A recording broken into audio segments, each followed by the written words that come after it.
corresponden a los 4 evangelistas del Nuevo Testamento. El ángel es Mateo, que es el aire. El águila es Juan, que es el agua. El toro es Lucas, que es la tierra. Y el león es Marcos, que es el fuego. Pero también son las 4 criaturas del Apocalipsis. Y ahí tenemos mucho que decir. Básico, pues no debería yo saltármelo porque no es tarot, pero sí es importante que lo sepan porque en el tarot está considerado eso. El gran problema de toda la literatura neotestamentaria, es decir, del Nuevo Testamento, es que fue en primer lugar publicada muchos años después de la muerte de Jesús. El primer texto que se publicó después de la muerte fue el Marcos en el año 75. 10 años después aparecieron el Lucas y el Mateo, y 20 años o 30 años después apareció el Juan. O sea, 75, 85 y 100 a 120. Bueno, pero el asunto es que no tenemos ninguna copia de los originales. Eran a mano, se copiaban de una persona a otra, entonces muy tardado. Y por lo tanto, con el tiempo y con lo que sea, y con las guerras y con todo lo demás, lo que tenemos son copias de copias de copias de copias. Pero el problema más grave fue que en el año 325 se hizo el Concilio de Nicea para poner de acuerdo a todos los cristianos a fuerza en la posición de Constantino. Es decir, se citó a los obispos de todo el mundo romano y todo el mundo cristiano, que era ese, y Constantino financió a los de Europa, y los de Asia, pues más pobrecitos, no pudieron asistir tantos. Y entonces había una mayoría europea que impuso la visión de Constantino, cómo veía él la religión o cómo quería verla. Porque él ni cristiano era, pero tenía asesores, Ocio, por ejemplo, el obispo de Granada, que había sido amigo de su papá. Bueno, entonces en el Concilio de Nicea se aprobó por mayoría que Jesús era hijo de Dios, y se decidió que los arrianos que decían que había nacido humano y había sido adoptado por Dios estaban equivocados. Pero además se aprobaron otras cosas, se aprobó el credo. El propio Constantino, el emperador de Roma, introdujo en el credo la expresión de la misma naturaleza, donde dice de la misma naturaleza el Padre, que en griego es homoousios, la introdujo el emperador. Cuando Eusebio Cesario, obispo, leyó el credo que proponía para adoptarse, el emperador lo detuvo y le dijo: espérate, Eusebio, te falta una palabra, de la misma naturaleza que el Padre. Y entonces a la le agregaron, pues, porque era el emperador y él presidía el concilio. Entonces, saliendo del concilio, el propio Constantino, ahí se aprobaron estos 4 evangelios, porque había muchísimos. No había 4, había cientos de evangelios, porque cada comunidad había escrito lo que le platicaban, pues la comunicación era verbal. Entonces, en cada comunidad, cuando vieron como que ya se iban haciendo viejos los predicadores, decidieron ir escribiendo lo que decían. San Juan Crisóstomo, que era obispo de Constantinopla, decía que en su diócesis había cerca de 200 evangelios distintos. ¿Se pueden imaginar el desorden?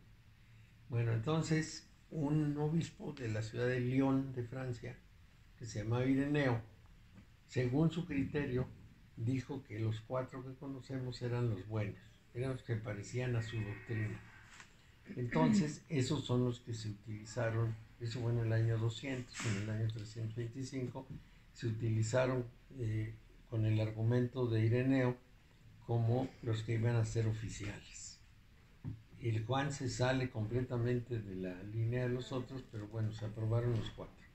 Y saliendo del concilio, Constantino le dio a Eusebio de Cesarea, el obispo, 2 de sus evangelios, y tomó otros 2 y se los dio al obispo de Alejandría.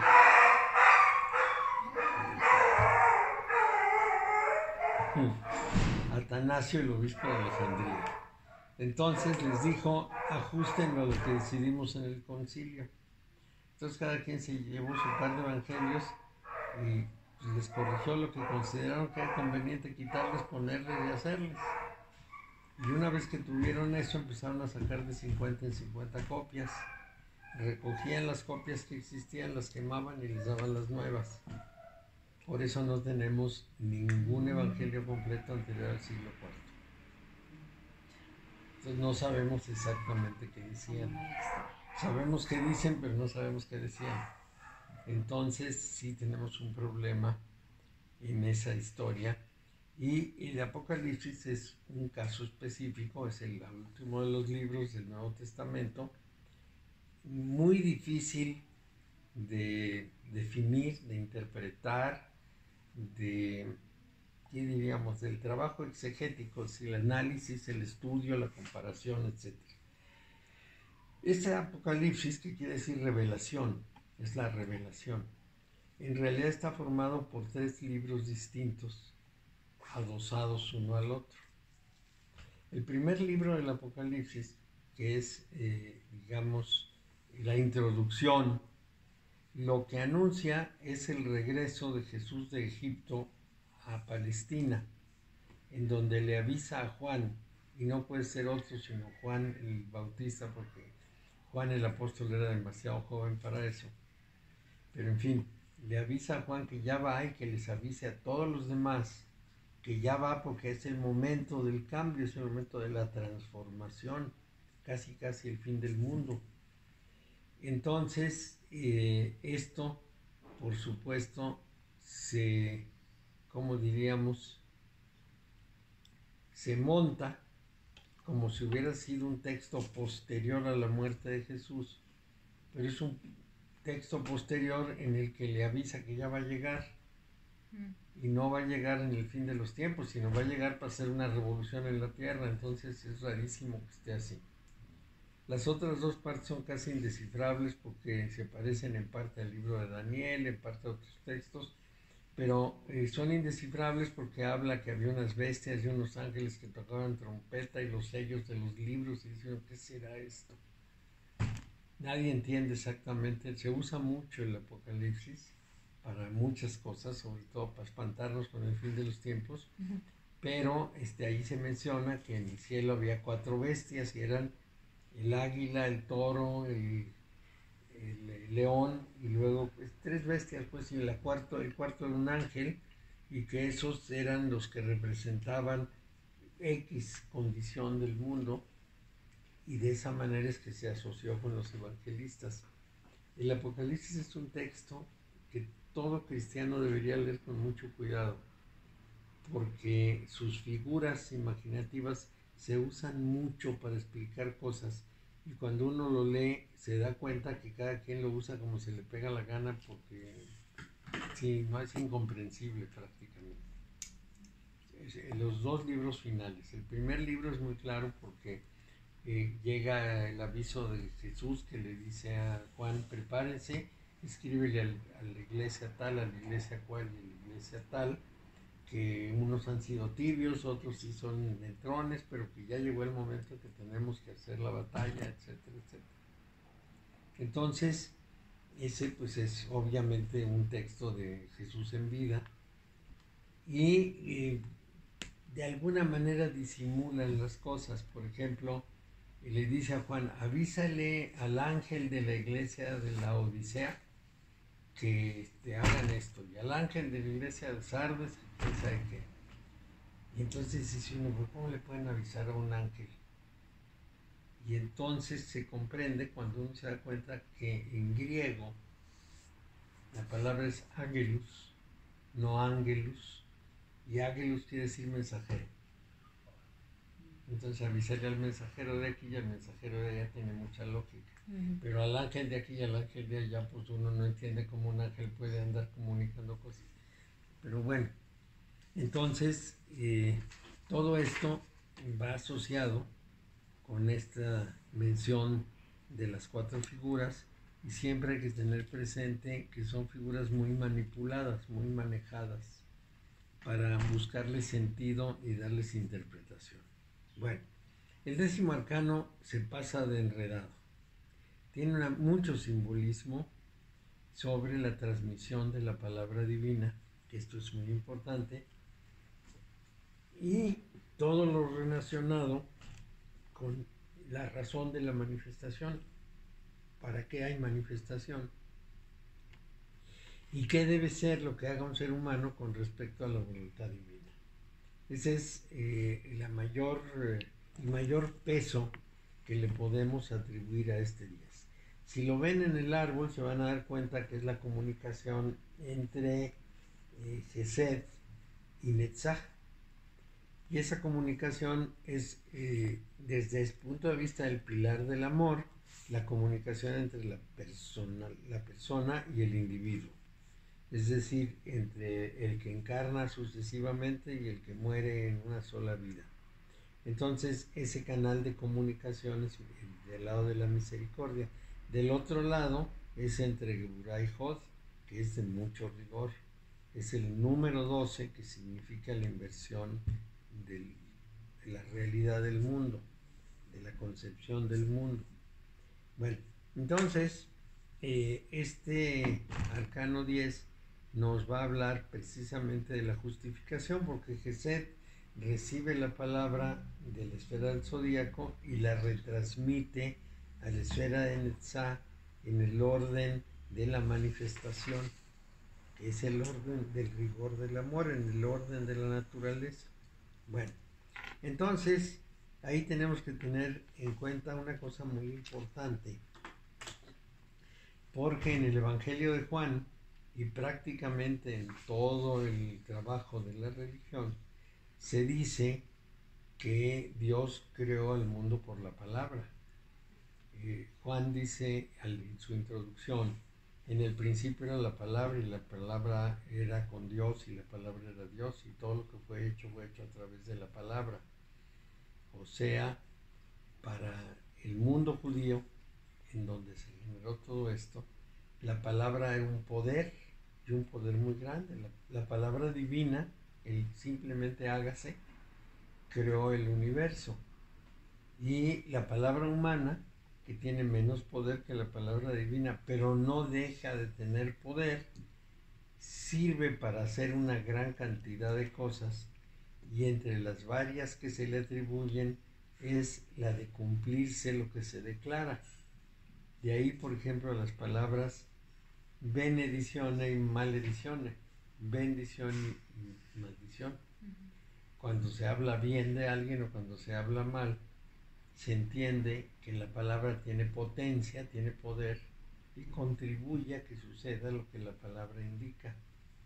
De manera que este arcano, esta rueda de la fortuna, es justamente uno de los lugares en donde el papel de la palabra se acentúa mucho y se menciona varias veces el tema de la palabra en la medida en que pueda significar un poder creador, un poder realizador.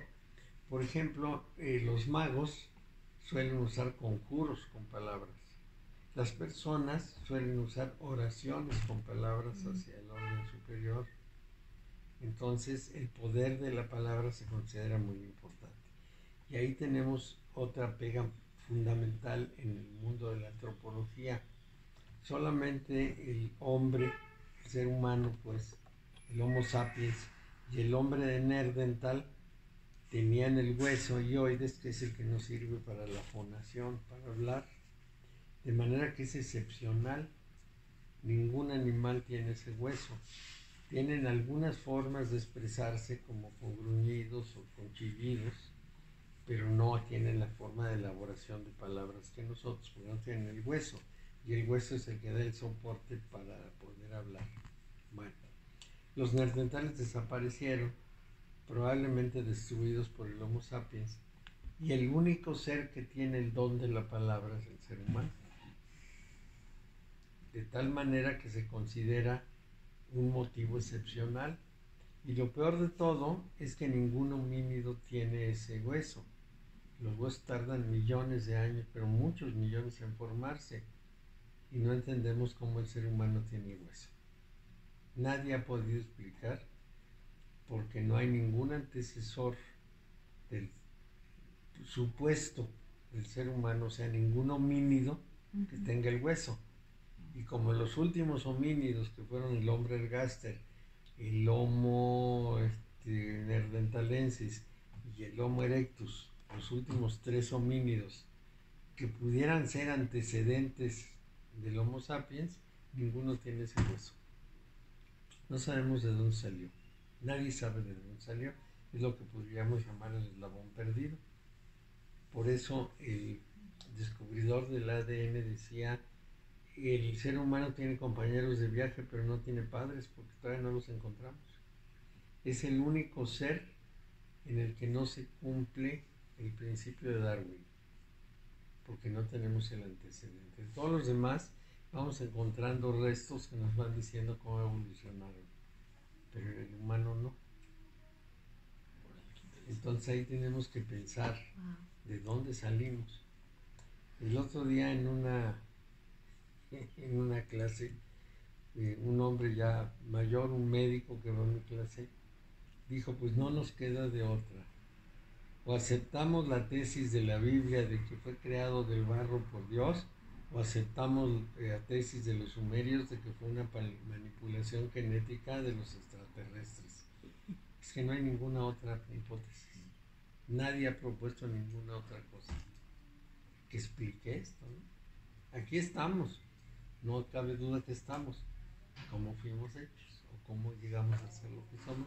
No lo sabemos.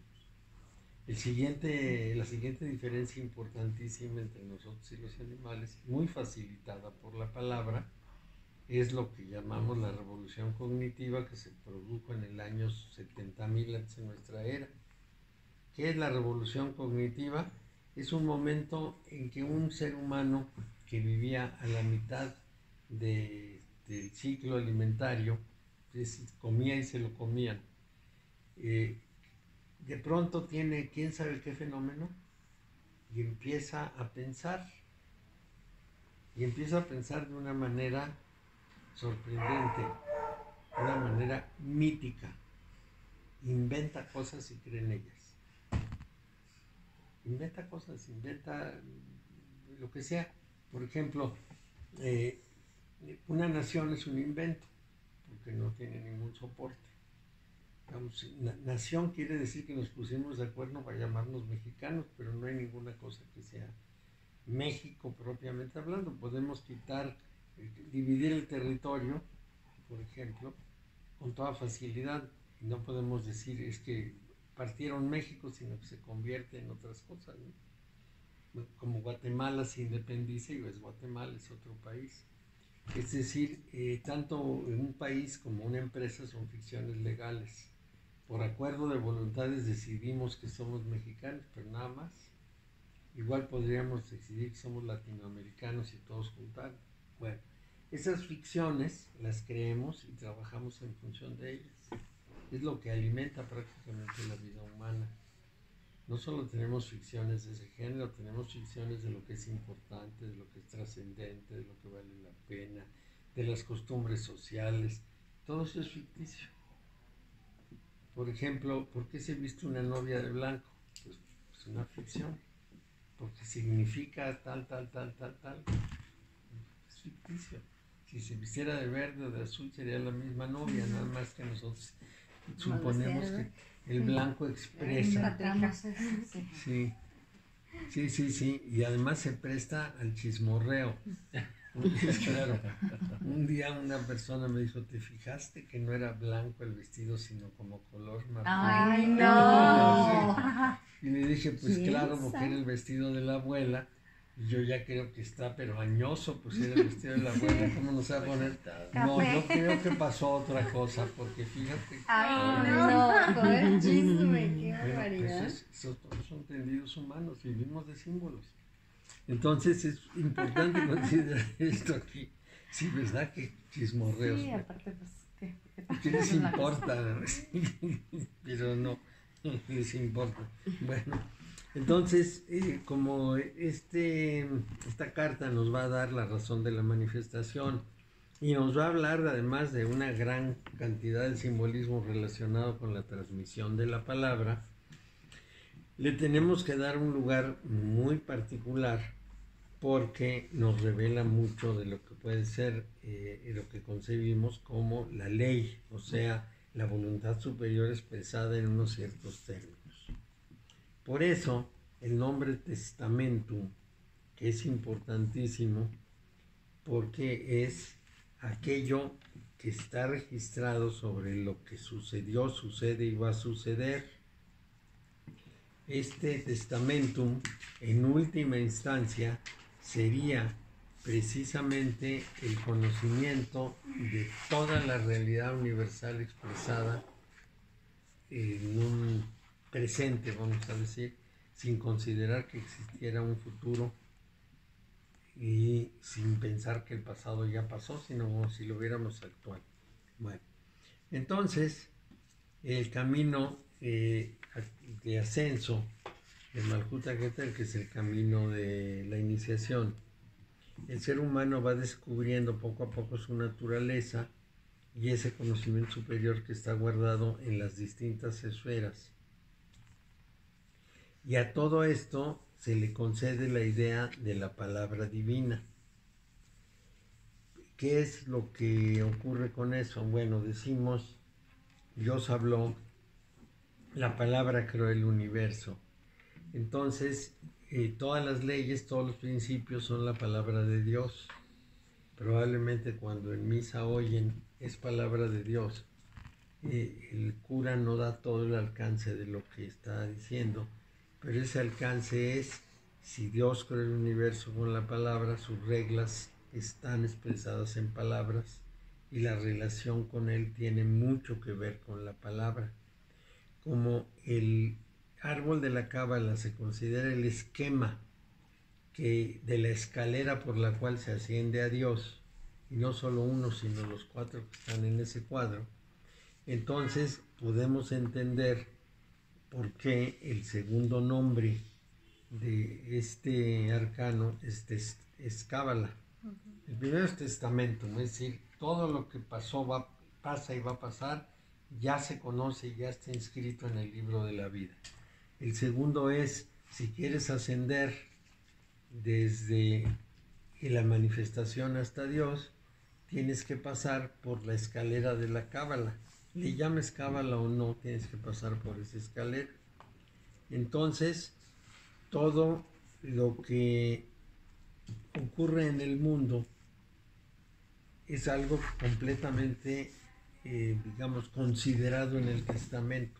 Está escrito, porque el universo solamente existe en tiempo presente, pues el universo no hay futuro, entonces todo está escrito.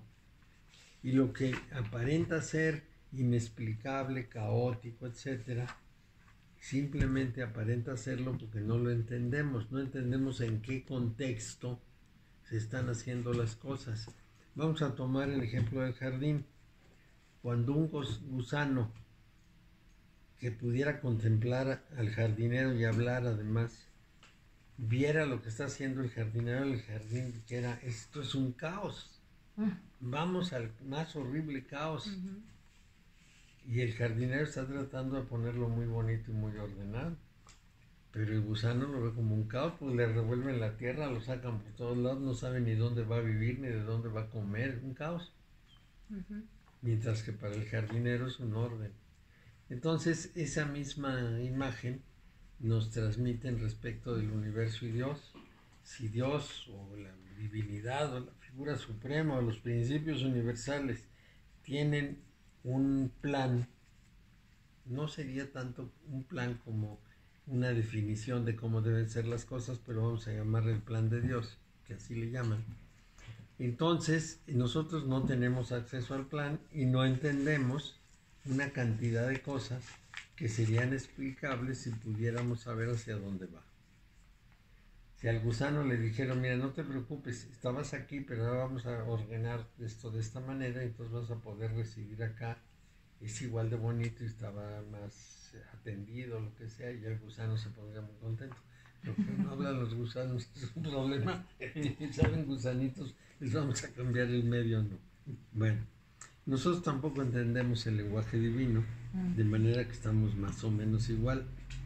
Entonces, aunque parezca caótico, no es caótico.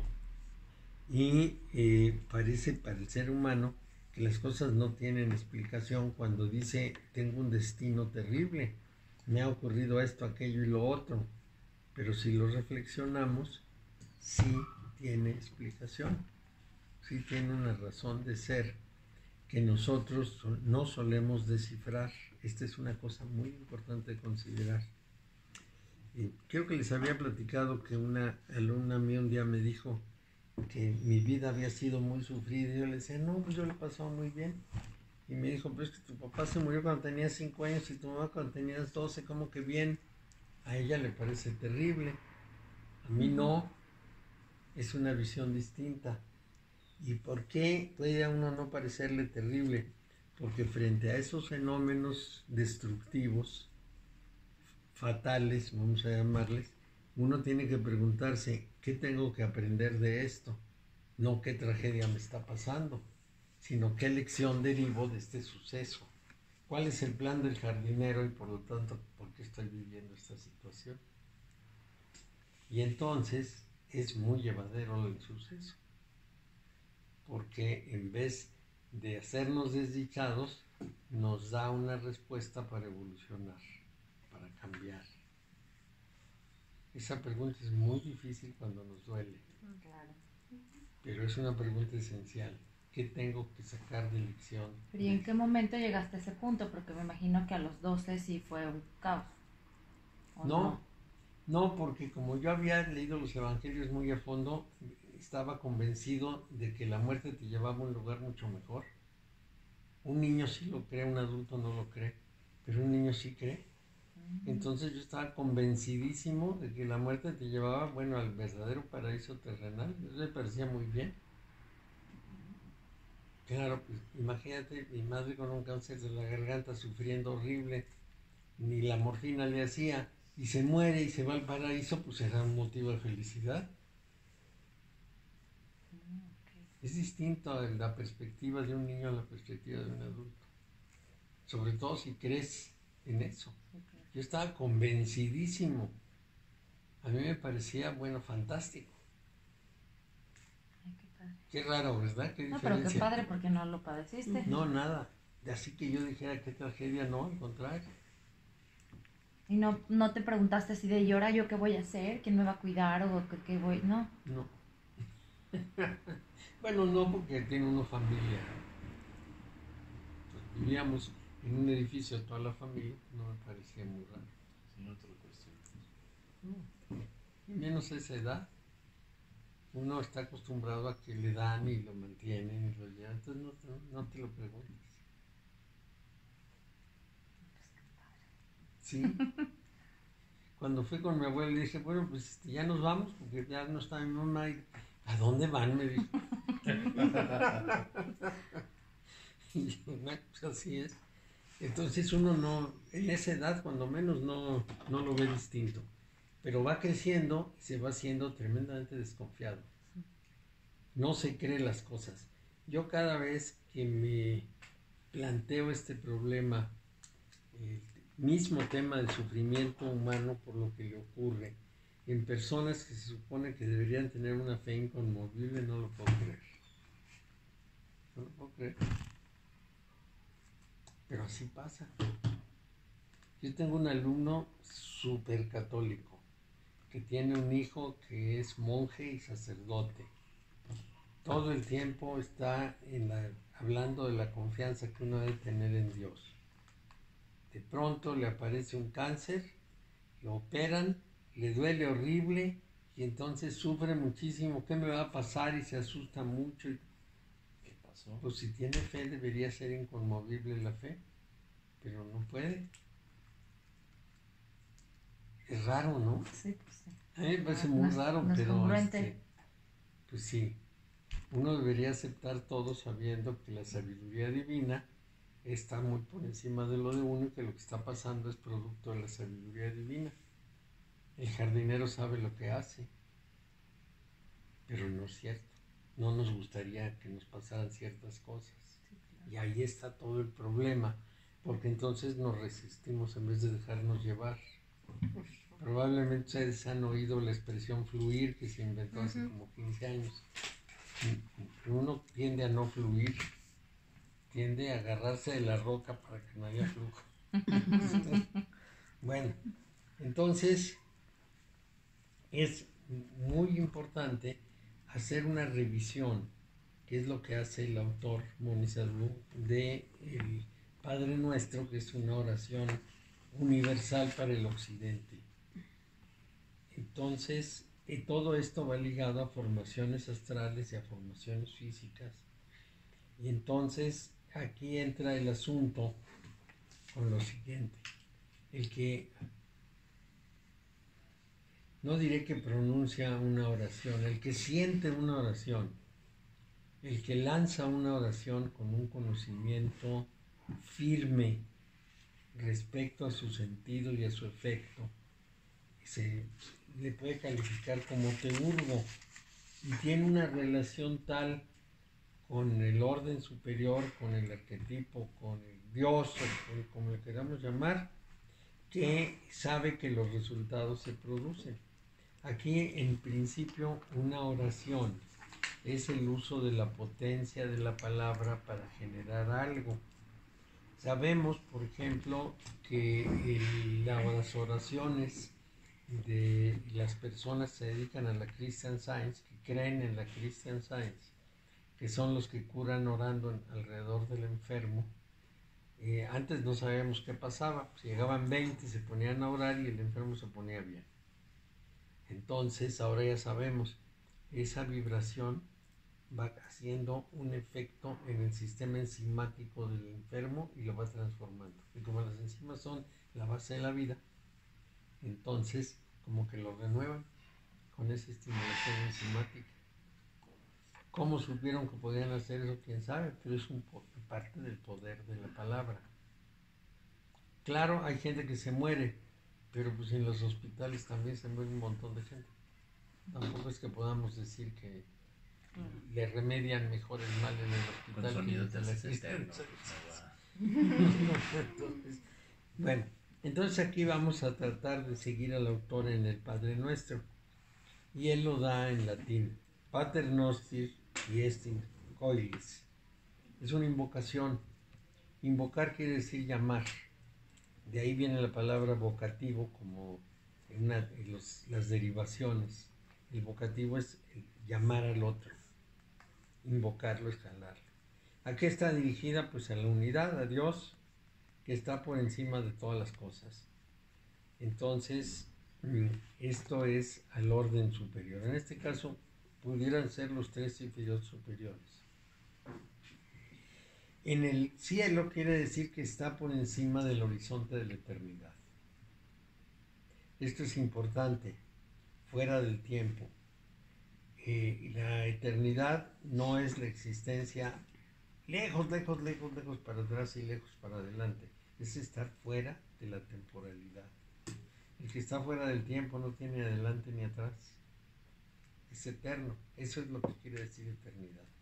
Entonces esta invocación va dirigida al que está más allá del horizonte de la eternidad, al que es realmente el eterno.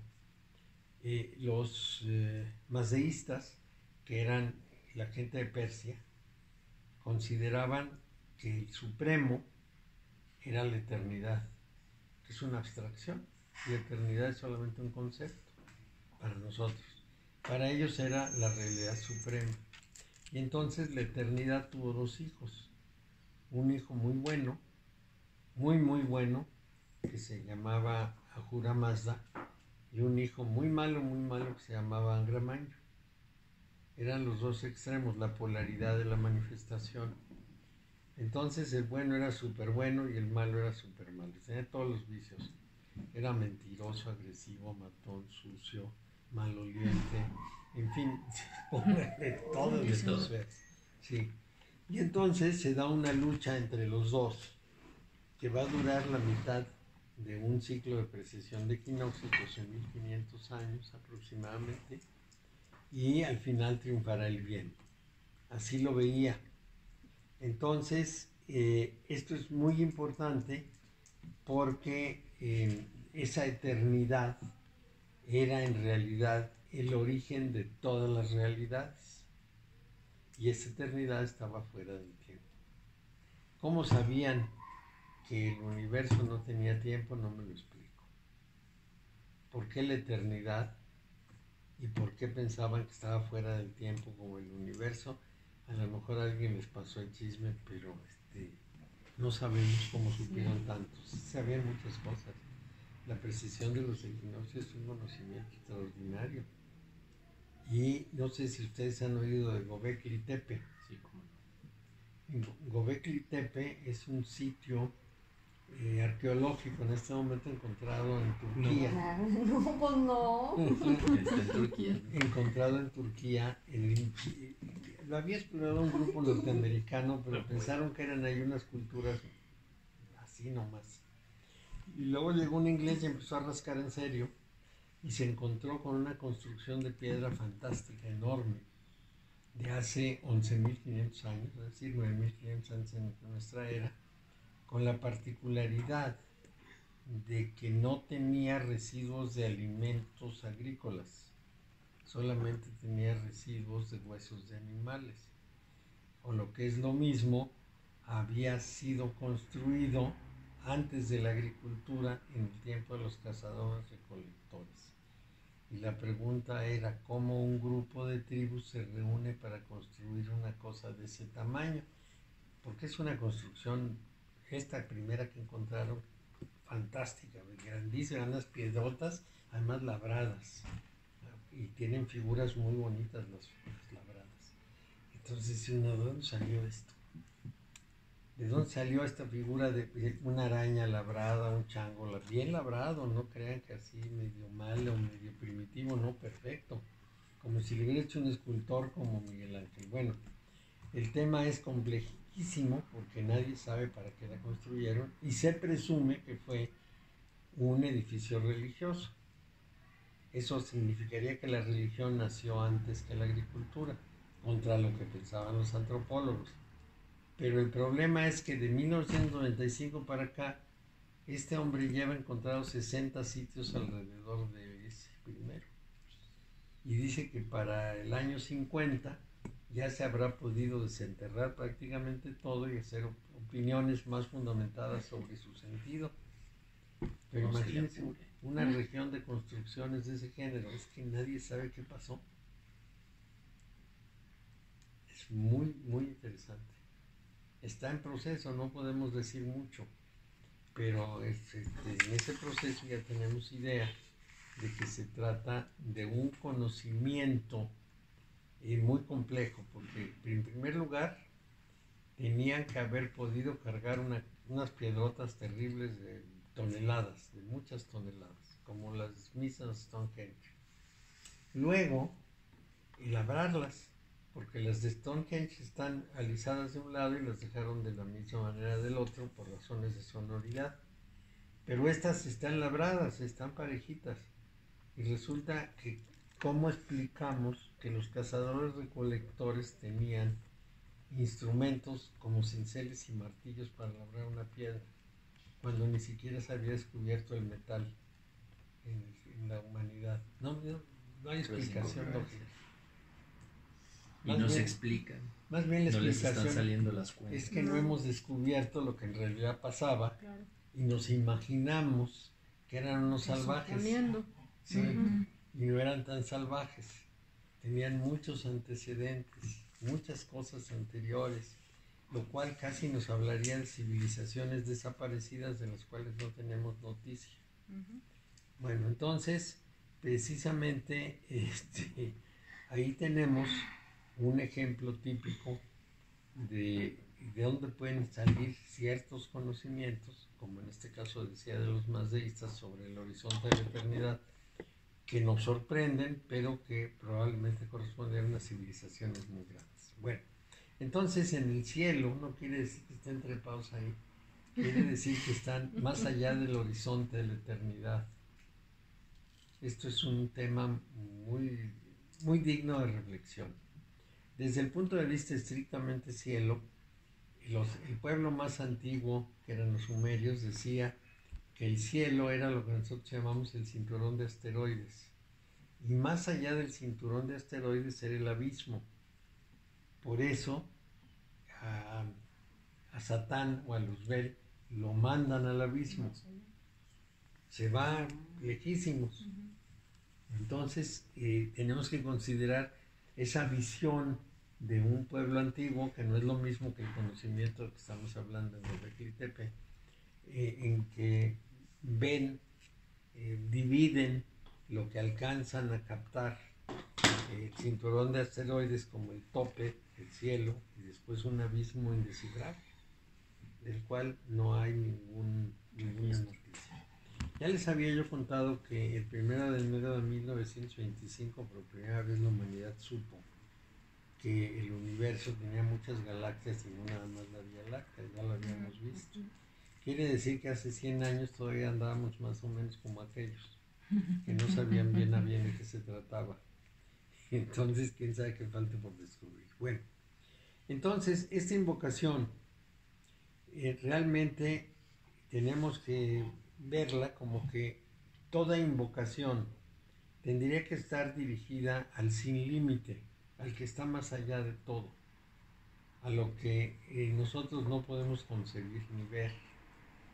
Entonces, nosotros extrapolamos esta condición, porque esa es su característica fundamental, le extrapolamos y hacemos oraciones a lo que sí tiene límite.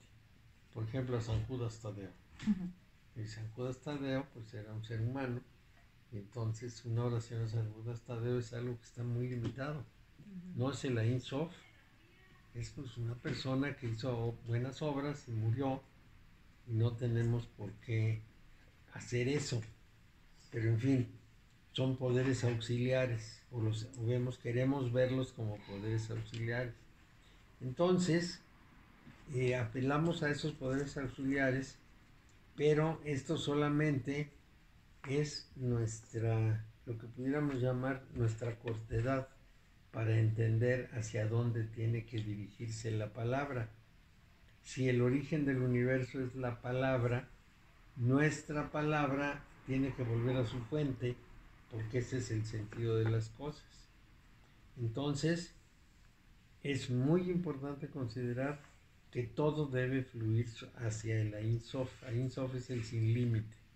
Bueno, entonces, en Oriente a lo mejor hablan de otra cosa, del Atman, para Brahman, del Nirvana, que es más o menos la misma historia, no hay ninguna diferencia. Bueno, la segunda palabra es santificado sea tu nombre, o sea, la corona y el Mecroprosopos. Ese nombre ahorita lo vamos a especificar. Significa lo gran oculto, la verdad oculta de la manifestación y la emanación. Para eso es lo que nos va a dar la razón de ser del universo. En algún momento hablamos de la gran pregunta, ¿el universo tiene sentido o no tiene sentido? Si no tiene sentido, sino simplemente apareció ahí y estamos puestos ahí, lo que nos toca hacer es nada en particular, sacarle el mayor goce posible, sin límite alguno, pues ¿qué más da? Si no tiene sentido, sino simplemente estaba ahí y nosotros aparecimos, pues hay que sacarle jugo. Pero si tiene sentido, entonces hay algo que hacer, hay algo que cumplir, estamos para algo, no porque sí. Entonces tenemos que descubrir qué es aquello que tenemos que cumplir. Y luego, ¿cuál es el método para cumplirlo? Y aquí es donde les voy a hablar del nombre de Dios. El método de Yahvé ya lo hemos visto, nada más que no les he platicado qué quiere decir eso. Pero está bien pintado. Pero son 4 letras. Las 4 letras se ponen en un triángulo, que son el Yod, Hei, Vod, Hei. El principio activo, el principio pasivo, la neutralización y el grupo. Entonces, en estos principios está prácticamente todo lo que puede significar cómo se hizo el universo y cómo tenemos que actuar nosotros para hacer cosas. Si yo quiero hacer cosas, tengo que empezar. Vamos a representar. Ay, se cayó con el viento. Vamos a representarlo así. El macroprosopos, las tres esferas superiores. Entonces, todo empieza con un acto de conciencia, una concentración de esfuerzos, una apelación a la memoria y una concepción imaginativa de las cosas. Vamos a suponer que quiero hacer pollo en adobo. Vamos hasta abajo. Sí, entender bien. Entonces, primero que nada, dentro de todos los guisos de pollo posibles que expresa la esfera del zodiaco, yo escojo uno, con conciencia de lo que quiero hacer. Después de esto, yo tengo que recurrir a mi memoria y preguntarme cómo se hace el adobo y qué lleva. Que le voy a poner cebollitas y tengo que ponerlas a remojar para que se desflemen, y que le voy a poner que tengo que comprar los chiles y molerlos, o ya comprar el adobo hecho. En fin, mi memoria me dice lo que tengo que hacer. Entonces, me aplico concentradamente en la realización, porque es la esfera de la realización. Y en el camino imagino cómo deben quedar las cosas para que me salgan bien. Entonces estamos hablando del loco, del mago, de la sacerdotisa y de la emperatriz.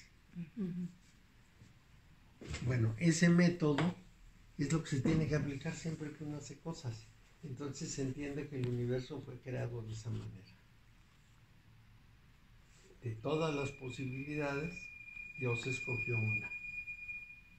Después recurrió a su sabiduría para determinar cómo iba a ser el universo.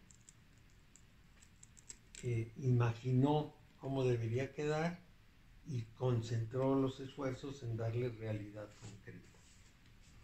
De manera que el nombre de Dios, Yod-He-Vod-He, nos revela todo ese proceso. ¿Qué tal? Sí. Sí. Entonces, entendemos la razón del universo porque sabemos con qué intención lo hizo y lo santificamos. Quiere decir que el triángulo evolutivo siempre lo debemos tener presente porque comprendemos su papel en todo el orden del mundo, en cómo el mundo fue hecho. Si yo quiero comprender cualquier cosa del mundo, tengo que pensar en el principio activo, el principio pasivo, el neutralizador y la familia, o en este proceso que para el caso viene siendo lo mismo. Bueno, esa es la primera solicitud, está en la santificación del nombre. Hay primero una invocación, luego una santificación del nombre y luego una segunda solicitud, la llegada del reino. ¿Qué reino? El de la armonía de las formas. ¿Por qué? Porque en realidad lo que nosotros queremos es que el concepto original de Dios al crear el universo lo estemos realizando nosotros. Que no estemos por otro lado, que no nos estemos desviando del principio generador universal. Esto es muy importante.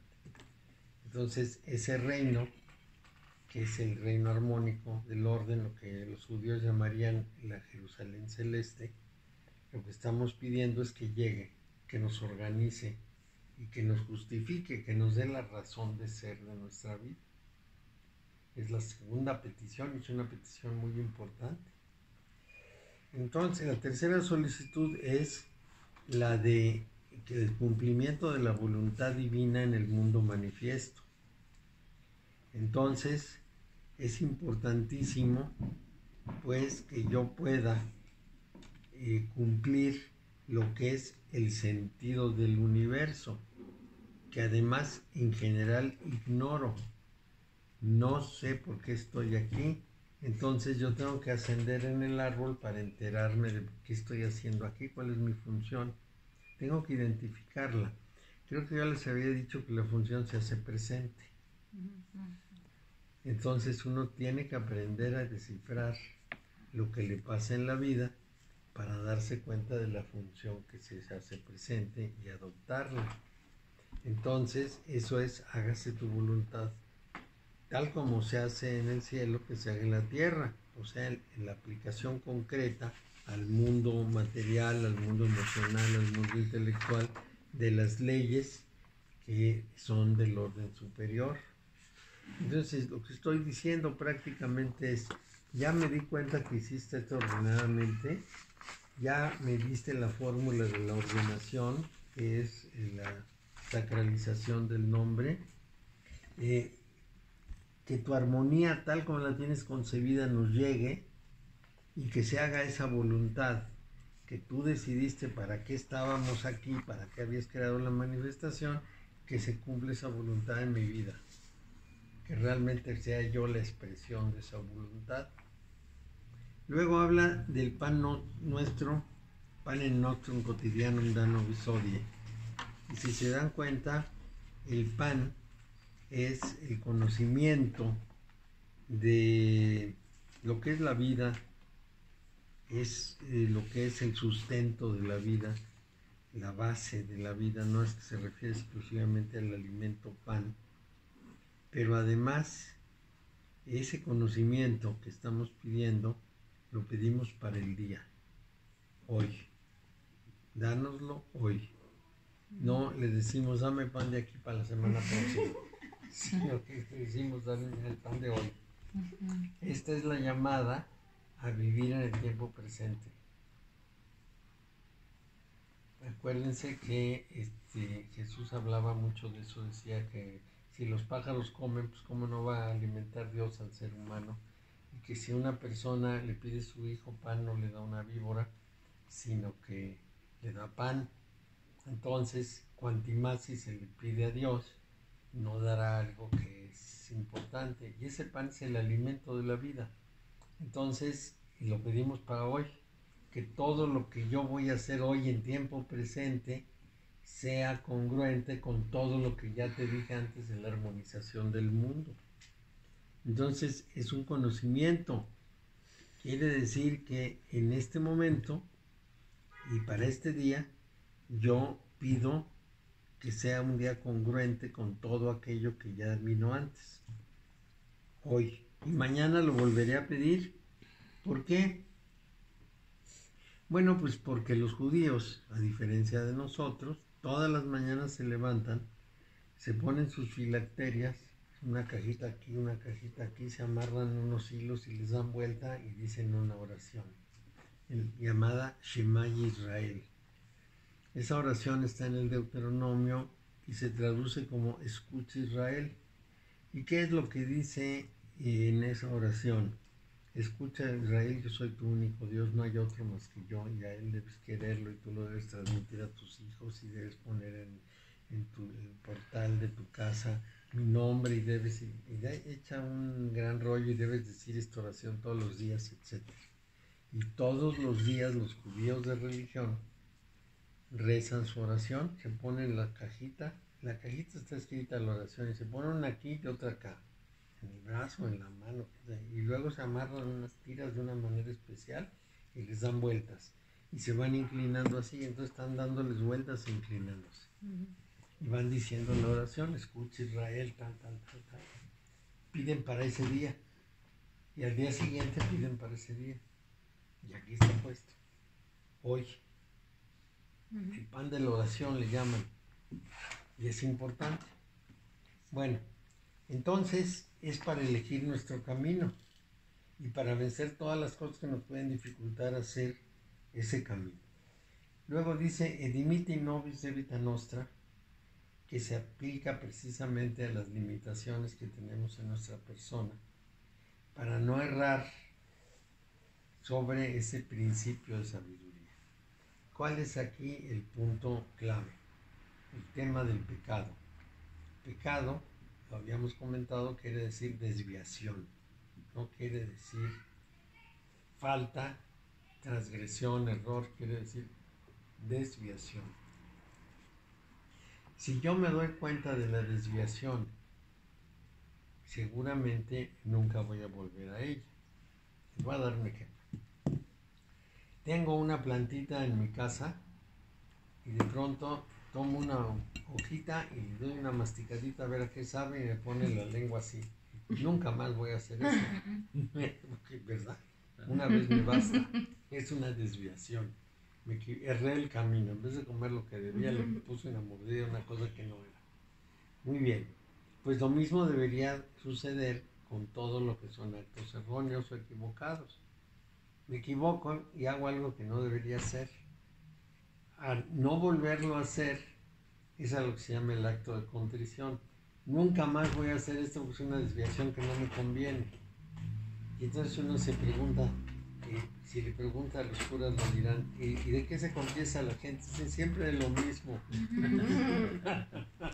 Entonces no hay contrición, no hay concepción de que se va por el mal camino. Es muy importante. Sí, sí. Sí, porque uno incurre una vez y otra en hacer lo que no corresponde. Y entonces nada más dice, ay, qué mal me fue, pero lo voy a hacer otra vez.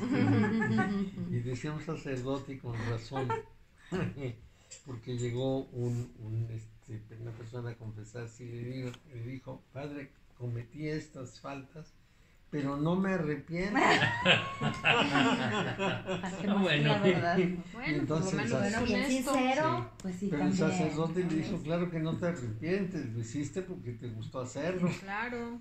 Si no te hubiera gustado, no lo hubieras No lo hecho. vuelves a hacer. Entonces aquí el problema es muy claro. Encuentras satisfacción en eso. Entonces, ¿dónde está el error de encontrar satisfacción en eso? Es un análisis distinto, ¿no? ¿Por qué crees que eso puede ser tan agradable para ti? Entonces, poquito a poco se va llegando a la respuesta. Pero ahí lo importante precisamente es eso. Uno no hace aquello que le produce disgusto y le produce dolor, pues nunca. Bueno, A la Hay larga casos. produce, pero en ese Hay momento casos. no. Bueno, pues cuando yo veo la hierbita y me la pongo en la boca, creo que va a ser muy agradable y ya después me doy cuenta Que siempre no. que No siempre fue buena no. idea. Sí, también descubrí que cuando yo era niño teníamos en la casa unas plantas y ahora sé que una de esas plantas tiene una hojita que cuando uno la mastica, pues ¿qué podríamos decir? Le causa un efecto un poco Alucinante. alucinante. Pero Descubrí varias plantas y a en mí mi me decía vida. que olían, yo sentía que olían muy rico y les das masticaditas. ha de ser Era menta. lógico. Pacheco. Es que cuando yo era niño teníamos nuestras casas sembradas de amapolas, que era la flor nacional. Ah, Sí, ahí. esta no era de las de amapola, era otra, creo que más potente. Chihuahua. Sí. No, pues No, que tiene que procesarse la goma para que haga el efecto. Ujú. La amapola directamente no produce nada. Entonces teníamos las amapolas ahí y nadie hacía nada. A nadie se le ocurría esa desviación de producir la goma para sacar bendito Dios. la droga, sí, bendito Dios. Sí. También teníamos toloache. En los terrenos crecía el toloache solo. Y sabíamos distinguir muy bien entre el toloache hembra y el toloache macho. Y ahí estaba. Nos decían desde niños, de eso no vayan a agarrar, porque es muy malo. Ah, Oh, bueno, no, pues, ese no. vamos por ese. Sí, pero yo conocí camino a Toluca un campo de brujas que tenían una sembradera de toloache impresionante. Bueno, ¿Y bueno, funciona? entonces, ¿Tienes la A ver, receta? ¿cómo es? ¿Dónde dice que es? ¿En Fíjate qué que ya no kilómetro? respondió. ¿Cómo va la receta, Mario, por favor? ¿En qué kilómetro dijimos que ¿Cómo era? Les iban diciendo. Lo del pollo no te pedimos la receta, pero era sí en nos la interesa. carretera de Naucalpan a Toluca. Ándale, apúntale. Ahí está. Apúntale y ahorita nos Sí, vamos. las coordenadas para ponerlas en el Google Maps, Ya. ya. Entonces, Ahorita ya ni campo hay, está todo Ya no. poblado. Ok. Luego Casa luego tras O casa sea, luego, tras luego, casa. arruinar la intención. Sí, A ver. desviadas. los Están trazos. viendo Amargado. la tempestad. Ay, mira tú, muy derechito. Entonces, todas las desviaciones que tenemos respecto a lo que sería el cumplimiento del gran propósito es lo que pedimos que nos liberen. Esas son nuestras deudas. Es decir, todos los errores que he cometido, que ignoro por dónde debo ir, ayúdame a borrarlas, se acaban, ¿no? Quítamelas de encima, ¿no? Porque no puedo, no he podido encontrar el buen camino. Y luego dice que nosotros, de acuerdo con la ley de la caridad al prójimo, también aceptamos que puedan cometer errores. Por ejemplo, a nuestros hijos les aguantamos muchas cosas. La fórmula hermética para esto es rigor con uno mismo y misericordia para los demás. Con los demás tenemos que ser comprensivos. Con nosotros deberíamos ser implacables. Esto que no procede, no. El otro incurre en eso y me digo, debe haber tener una condición que no le permite librarse de esto. Y en vez de sentir asco o rechazo, lo que debo sentir es misericordia porque está incurriendo en un error sin poder corregirlo. Entonces requiere ayuda.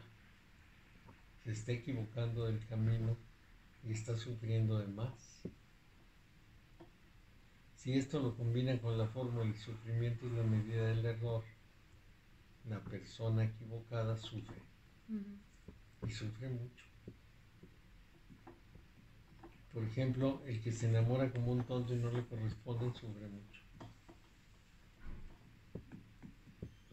Ese es el tipo de sufrimiento. Y no nos induzcas en la tentación, o sea, todas las pruebas fracasadas que se derivan precisamente de equivocarnos en la vida, lo que intentamos es que no volvamos a tener la tentación de caer en eso. Ya caí, no quiero volver a caer en la misma tontería. Pero aquí es muy importante considerar que no nos estamos refiriendo a tentaciones sexuales. Nos estamos refiriendo a todo lo que nos quita del rigor del trabajo en la búsqueda de la perfección, en la búsqueda del mejoramiento para ascender en el árbol. Entonces, claro, nos podemos quedar estancados porque le damos vuelta a lo mismo. Y entonces, lo que le pedimos es que todas esas inducciones que nos van empujando a equivocarnos, todos los patrones negativos de visión que tenemos, no nos sigan atacando, no nos sigan creando el problema de desviarnos, porque es, digamos, el camino del error, de la transgresión. Nos salimos porque tenemos una cantidad de fórmulas internas que nos empujan a eso. Les voy a dar un ejemplo, algo indirecto, pero es muy importante. La afición a la cacería. La afición a la cacería es la afición a matar. En principio yo debería rechazarla.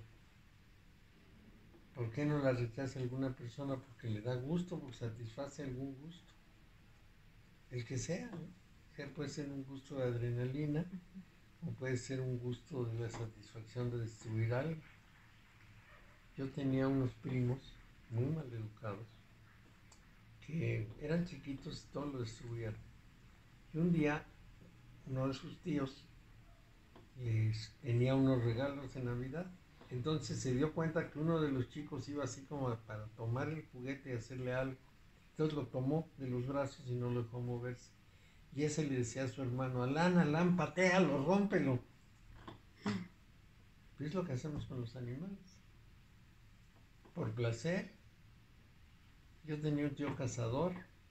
Entonces él decía que la adrenalina, cuando se te viene un rinoceronte encima y si no le das exactamente en el lugar adecuado que después te mata, pues supongo que es mucha adrenalina. Pero matan al rinoceronte, lo cual es gravísimo. Pero sí iba de caza muy seguido. Pues andar matando animalitos inocentes que no tienen nada que ver, ni siquiera para comérselos. Bueno, a lo mejor sí se los comen, pero segura la carne de rinoceronte va a ser horrorosa, dura.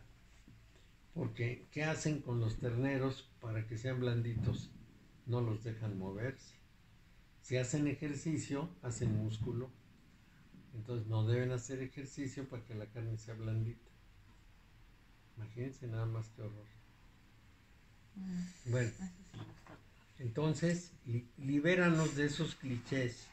¿Qué son los clichés? Son patrones de conducta determinados por nuestra herencia neurogenética y a veces por nuestra experiencia en la vida. Por ejemplo, esto de cazar animales es la repetición de lo que hacía el hombre muy primitivo que acabó con todos los animales, como les decía, del planeta Tierra. Y así como eso hay muchas otras cosas que son esos patrones aprendidos. Nos dice un autor que cuando una persona se retaca de comida, está siguiendo el patrón del hombre tribal que encontraba comida cada 3 días. Entonces, en cuanto le encontraba, bueno, se empacaba todo. Y ya podía pasar 2 o 3 días más o menos tranquilo. Pero a nosotros se nos quedó la costumbre y tenemos un paquete igual para el día siguiente y claro, pues la engordadera, la obesidad. Entonces tenemos que cuidarnos de la obesidad. Afortunadamente ustedes están muy delgaditas, todo va muy bien. Entonces, la invocación final es Poniam tibis regnum et potentia et gloria pereonas. O sea, porque tuyo es el reino, el poder y la gloria por los siglos de los siglos. Entonces esos eones en las enseñanzas gnósticas son los principios generadores del universo. Y entonces en todos los ciclos del Yog-Sothoth lo vamos a encontrar. Así que esos sistemas individualizados y terminados, polarizados en pares de positivos y negativos y se multiplican a sí mismos con las reglas del triángulo, son los planos del universo manifiesto. Pero en fin, lo que dice es, porque tuyo es el reino, el poder y la gloria, para siempre. Entonces nos dice Moni Sadhu, podemos interpretarlo así. Porque tú eres la fuente primaria de las manifestaciones del gran arcano en todos los ciclos de los 3 planos del universo. El reino es la rota elemental, el poder es la rota astral y la gloria es el triángulo metafísico. Entonces debería decir, porque tuyos son Malhut, Tiferet y Keter por los siglos de los siglos. Amén. Como ven, esta carta 10 fuma en pipa. Sí, Hay que comer de las plantas. ¿De las plantitas?